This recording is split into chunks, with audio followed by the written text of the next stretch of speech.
Welcome to my reroll Hellion Tristana guide. This comp feels almost similar to an assassin comp, as you have Tristana jump behind the enemy carries. In this video, I will go over the build, what items you make, how to play before level 6, during level 6, and then after level 6. What you do if you get contested. Then we go into some in-depth positioning examples. The build is not very flexible, but there are a couple of different variations you can run at level 6. You always want at least 4 Hellions, and then the last 2 spots want to either be 6 Hellions or 2 Cannoneers with 2 Knights. What you play will depend on which units you 2-starred and what your items are. With this comp, we try and 3-star as many units as possible, so if we end up hitting Kled 3-star, he wants to go in over Poppy for example. Our 3-star priority for this comp is Tristana, Lulu, Kennen, Poppy, Kled, Ziggs, then Senna. Obviously you will not get all of them 3-star, and I'll cover which to go for in the level 6 part of the video. Once you've hit your 3 stars, you're done rolling at level 6. After that we go to as far of a level ahead as possible, but most of the time you will only get to level 8 before you have to roll again. Our level 8 board is a little flexible. Again, the only core units are Tristana and the other 3 stars you hit. The first version is 4 Cannoneers. This makes Tristana do a boatload of damage, and Lucian can also do a decent job if you 2-starred him. The other variation is a 6 Hellion board with Teemo. Just know that you can take out a lot of other units to fit in whatever you need late game. If this was a bit confusing to you or you're a newer player, I recommend you just stick to this variation at level 6 and this variation at level 8 until you get more comfortable with the comp. I will go more in depth on which of these variations you want to run and the different situations in the late game part of the video. Tristana is the primary carry for this comp, so we prioritize making items for her first. She has one core item, and that is Last Whisper. This item increases her damage output by a lot, and you don't get countered hard by Ironclad or Redeemed either. The second item for Tristana wants to be a healing item. The best one is BT, but Hodge can also work as a replacement. This is to make sure that she can heal back up from splash damage, and it also lets her survive when she jumps into danger like an idiot.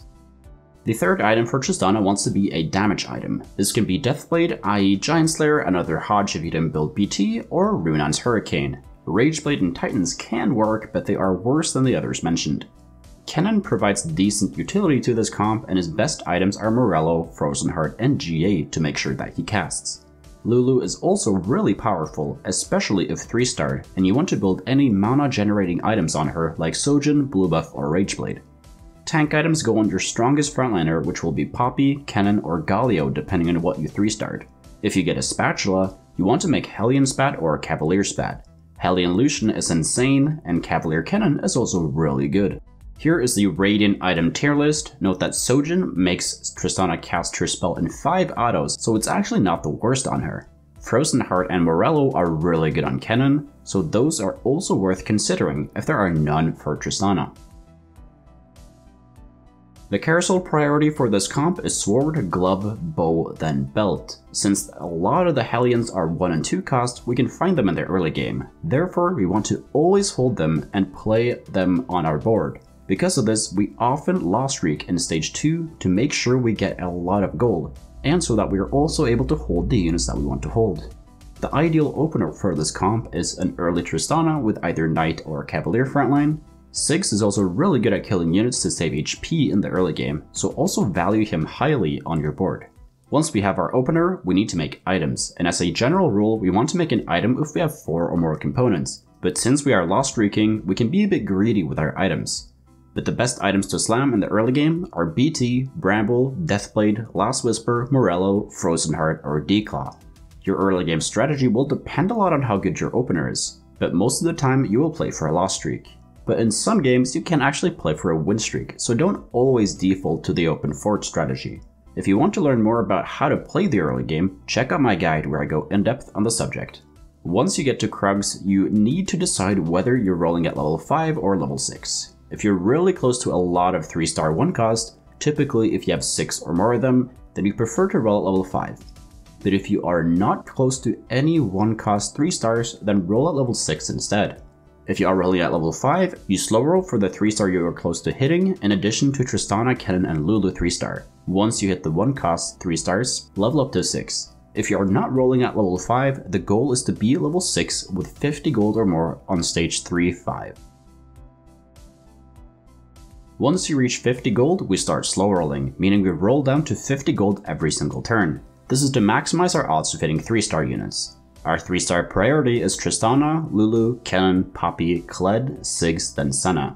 Meaning that if you need to sell a unit for bench space, you sell Senna's first, then Ziggs, then Kled, and so on.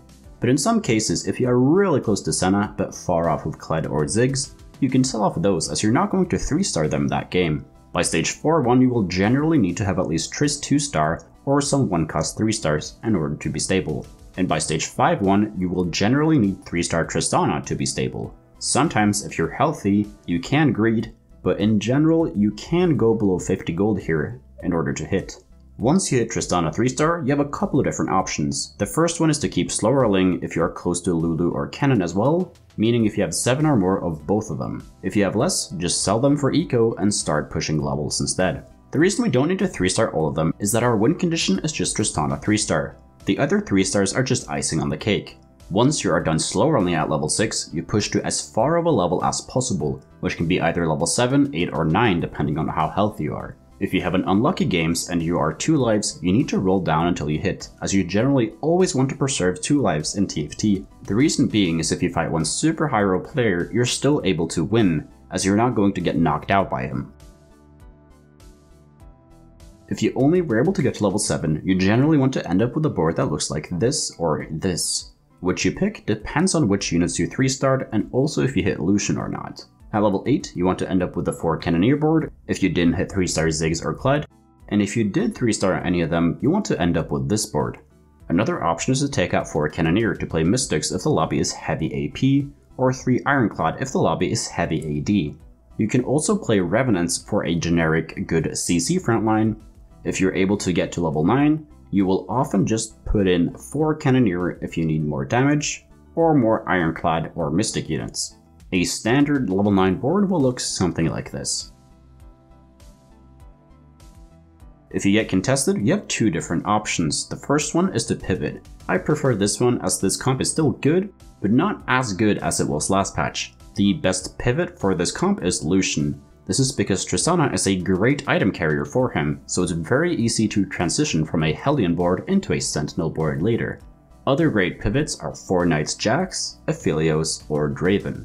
If you want to contest, you need to keep a close eye on your opponent. I would advise to skip level 5 and go straight to level 6 every time. This is because 2 costs are relatively hard to hit 3-star when contested, so you want to get as high of a chance as finding as many Tristanas as you can. If you see that your opponent is closing in on Tristana 3-star, sometimes you might have to roll down just so that you have a higher chance of hitting than your opponent, because if one of you hits, it is very hard for the other to hit the 3-stars as well. General positioning looks like this. The reason we have our tanks in the second row is to pull the enemy backliners forward so that Tristana jumps behind them. Senna and Lucian are in either corner to get the best ultimate angles. Kennen is on the sides to get as big of an ultimate as possible. Galio is closer to the center so that he takes most of the aggro. Now let me explain how Tristana's spell works and why we backline our tanks. Her spell makes her jump behind the farthest away target, but if the enemy target is cornered, there is no hex for Tristana to land on. Here Poppy is out of range from Vel'Koz, so she will have to walk 1 hex forward in order to be able to auto-attack. Now Tristana will jump behind Vel'Koz and therefore not get hit by the spell. If we put our tanks in the front row, Tristana will jump in front of Vel'Koz and just die from the spell. So this is crucial to think about when positioning Tristana. Now let's move on to some in-depth positioning examples. Against the first guy, the big threat is Vel'Koz. We are pulling the backline out, and Tristana will get thrown back by Syndra after she jumps. Therefore, we have positioned Galio and Poppy a bit closer to the center, so that Tristana doesn't get hit by the Vel'Koz spell once that she lands. Lucian is positioned to get backline access to Vel'Koz, and will deal a decent amount of damage as well.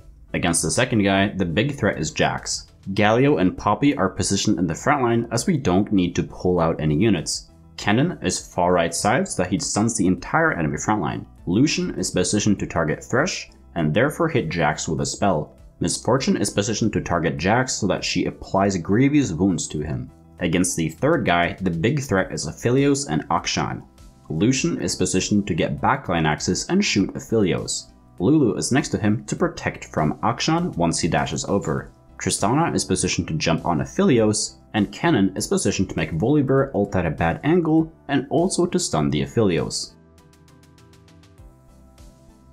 Thank you so much for watching. If you learned something, please leave a like and subscribe to the channel. Comment down below what video you want me to make next, and if you want to get better at TFT, join the Discord. We got over 3,000 other players there who are hungry to climb. And if you want to get coached by me, the information is over on the Discord server as well. So take care, and see you in the next video.